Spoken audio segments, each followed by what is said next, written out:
In the narrow streets of Kanpur, between the trucks and the dust, Mangal Vajpayee does the same job every day. He carries loads. His hands are calloused, his back bent. His daily wage is small. There's no electricity at home, no toilet, no sewer connection. He has appealed to the local MP many times. All they need is a 20-meter pipe. With that pipe, they could finally connect to the city sewage. But nothing has happened. They've been waiting for years. Normally, a person would get angry, complain, change their vote. But Mangal is different. He smiles at the journalist. He has no complaint, no anger.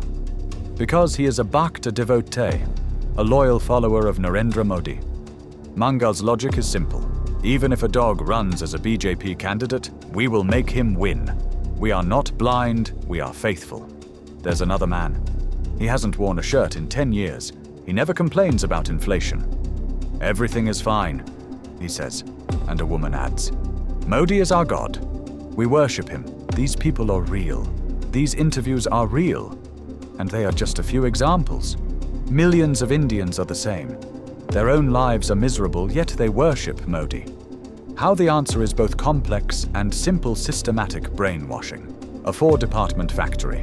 The first department pumps pride. You are Hindu, you are great. The second sells victimhood.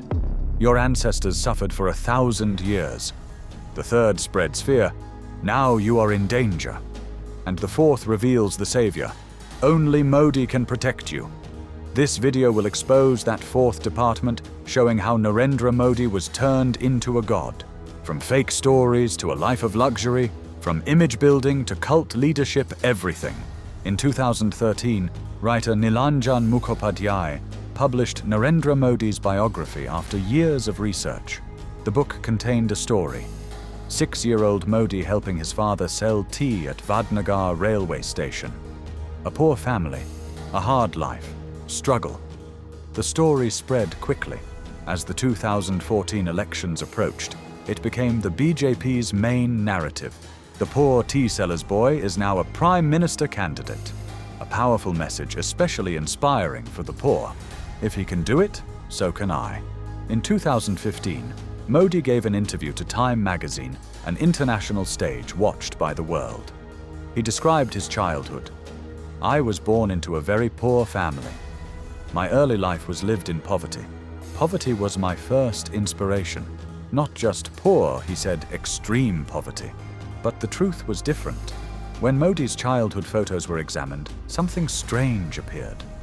The 1950s, a time when India was deeply poor, yet in Modi's photos, he wore suits, clean, neat, well-dressed. A truly poor child in that era could not dress like that. Impossible. A suit was expensive, only middle or upper-class families could afford it. India Today published photos of Modi's old house. Small, simple, yes, but by the standards of that time, an ordinary middle-class home. Not extreme poverty. Modi had 5 siblings, 6 children in total. All went to school. In those years, sending children to school meant the family could at least cover basic needs. The truly poor couldn't. Their children had to work. Then, in 2015, something unexpected happened. Modi's brother Prahlad Modi spoke to the press. His words were shocking, yet clarifying. He confirmed their father sold tea, but added, "We 5 brothers helped our father in turns. Narendra, me, all of us." But Narendra was not a tea seller. He was the son of one. Journalists got it wrong. So Modi wasn't selling tea full-time. He was in school and sometimes helped his father afterward, like his brothers did. A normal middle-class situation. In 2014, Congress politician Ahmad Patel went further. He claimed Modi was not a tea seller, but a canteen contractor. Many dismissed it. But in 2021, an interesting twist came. BJP's railway minister Ashwini Vaishnaw ordered the restoration of the old canteen at Vadnagar station, the one run by Modi's father. The canteen was real, and it wasn't a tiny roadside stall, but a proper business. In 2021, CNN published a new article quoting Nilanjan Mukhopadhyay again. He said Modi's poverty claims were exaggerated, far from reality. Modi's father earned enough to send 6 children to school, and a child in school can't be a full-time worker, only a helper. Why then was the story exaggerated? The answer lies in propaganda techniques, the marketing of a self-made man. The poor boy worked hard, fought, and became prime minister. It's the Indian version of the American dream. If he can do it, so can you. But that logic is flawed. History shows that good leaders and dictators come from both poor and rich families. Cambodia's dictator Pol Pot came from wealth and killed 2 million people. Italy's Mussolini came from a poor blacksmith's family and founded fascism. Russia's Stalin was poor. His father a cobbler, yet he murdered millions. Hitler too came from poverty and used the same propaganda. I am one of you. During Hitler's rule, corporations like BMW, Mercedes-Benz, Porsche, and Volkswagen made millions. He gave them privileges. In 2016, BMW issued an official apology. We regret supporting Hitler. A similar pattern is unfolding in India. Over the past decade, billionaires like Gautam Adani have grown astronomically wealthy, while 800 million poor people now rely on free 5-kilogram grain rations. A report released in March 2024 was shocking. Income inequality at its highest level in 100 years. Even under British colonial rule, it wasn't this bad. During his campaign, Rahul Gandhi promised, "In 5 years, we will lift 220 million people out of poverty." Modi mocked the idea. But what is his own plan? How will jobs grow? How will inflation fall? There are no answers. The poor tea seller story is losing its power because people are finally beginning to see the truth. Modi often uses one word in his speeches: faqir, a poor saint, a humble wanderer. Sometimes he says 35 years, sometimes 40. For 40 years, I lived on alms. I depended on people's charity for food. The numbers may vary, but the message is clear. I am a simple man, detached from wealth, living a spiritual life. But the truth is completely different. In the 1990s, Modi wasn't yet a politician. He was active in the RSS. Photos exist of him in Paris before the Eiffel Tower, in Washington outside the White House, in Hollywood, in London, in Malaysia, all international tours. At that time, India's average income was extremely low. Traveling abroad was a luxury. So how could someone living on alms afford it? Air tickets, hotels, meals all cost money. Where did the money come from? There's another curious detail. In an interview, Modi once claimed, "I used a digital camera for the first time in 1987 or 1988.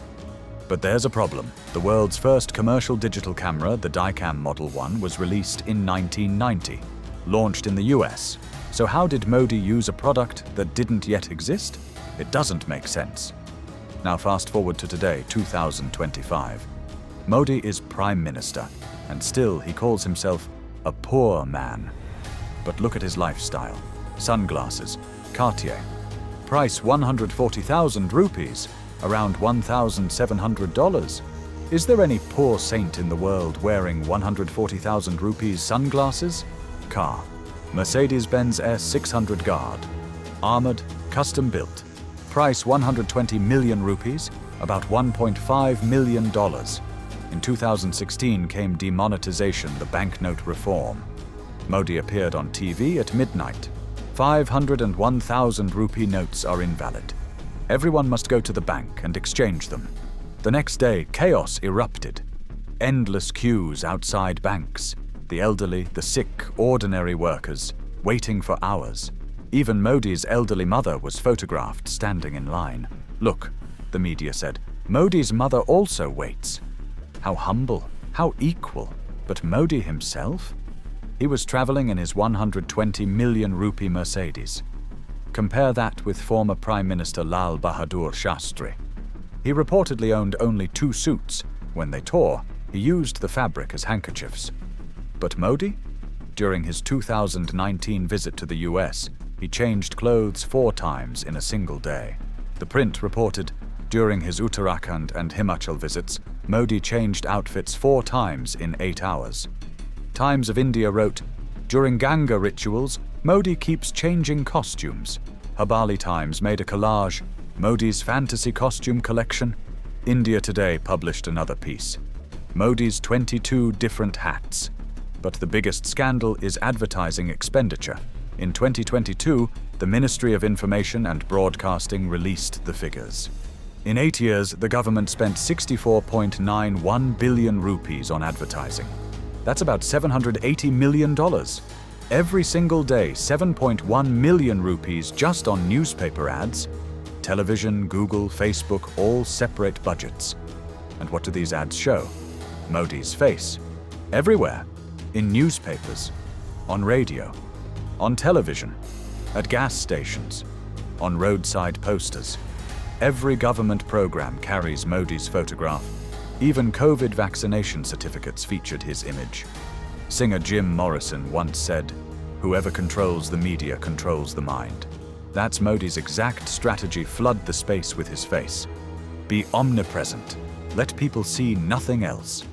Only Modi.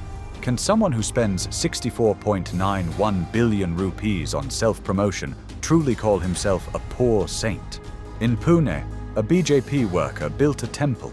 Not a normal temple, but a temple for Narendra Modi. Inside, there is a statue of Modi. People come and worship. There is another one in Gujarat, another in Tamil Nadu. Real temples built for Modi. Politicians say it openly. Modi is God's gift to India. God came to earth in human form as Modi. Modi is the reincarnation of Lord Ram. Modi is Ram. Amit Shah is Krishna. This is not new. It has happened before in history. Adolf Hitler was once compared to Jesus Christ. His rise to power was described as Christ's resurrection. But there was a problem. Jesus symbolized peace.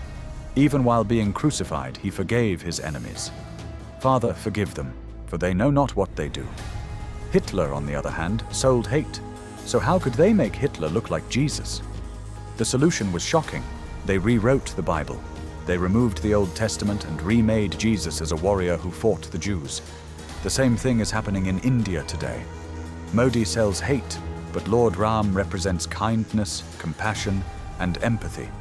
Raja Ravi Varma's famous painting, Ram Darbar, hangs in millions of Indian homes, showing Ram's face calm, gentle, and peaceful.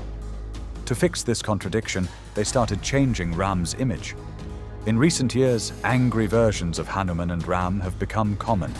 Stickers on cars, posters on walls. This is the real Ram, they say.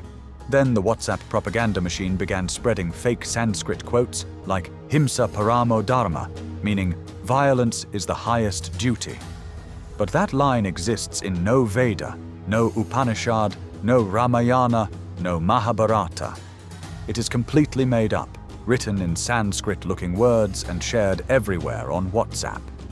In 2016, a BJP member of parliament said, "Muslims are the descendants of Ravana." But there are no Muslims in the Ramayana. They distort religion to create hate. Many Hindus now understand this. They don't like their faith being twisted for politics, and that's why the religion card is starting to fail. So the strategy has changed. Instead of portraying Modi as a god, they now portray him as a superhero. And the easiest way to do that is to make his opponents look stupid. The BJP IT cell calls Rahul Gandhi Papu, meaning fool. They edit his clips out of context to make him seem clueless. But the truth is different. Modi has not held a single open press conference in the last 10 years. Not one unscripted interview. Rahul Gandhi, on the other hand, has spoken freely at Delhi University, Harvard University, and many other places. He has made spontaneous speeches and answered unfiltered questions. Yes, there are funny clips like, "This morning at night I woke up," but Modi has his own. Thirdly, I spoke about the Del Devla-led development of women. He once claimed tea could be made from gutter gas. He said he rubs sweat on his face to make it glow. He even denied climate change, saying, "Temperatures are not rising, our endurance is falling." Now a rare opportunity has appeared. Former Supreme Court judges have invited both Modi and Rahul Gandhi to a one-on-one public debate. Rahul Gandhi accepted. Modi stayed silent. If the debate happens, the public will see who is truly smarter and more capable. But if Modi refuses, the answer is already clear. Modi's magic is fading. The evidence is clear.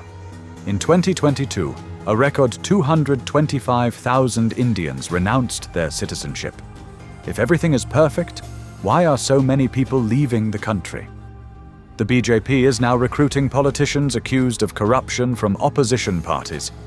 If the Modi magic were still strong, Modi's name alone would be enough. He wouldn't need anyone else. People like Mangal Vajpayee still exist. No electricity, no toilet, yet they worship Modi. But their numbers are shrinking, because people are starting to see the truth. The poor tea seller story is fake. The poor saint image is a lie. The God persona is artificial. All of it is propaganda. All of it is brainwashing. But now, the factory is cracking. People are waking up. They are asking questions. Why can't he stop the violence in Manipur? Why is unemployment so high? Why can't inflation be controlled? There are no answers. Only more propaganda, more advertising, more hate. But this cannot last forever, because the truth always finds its way out.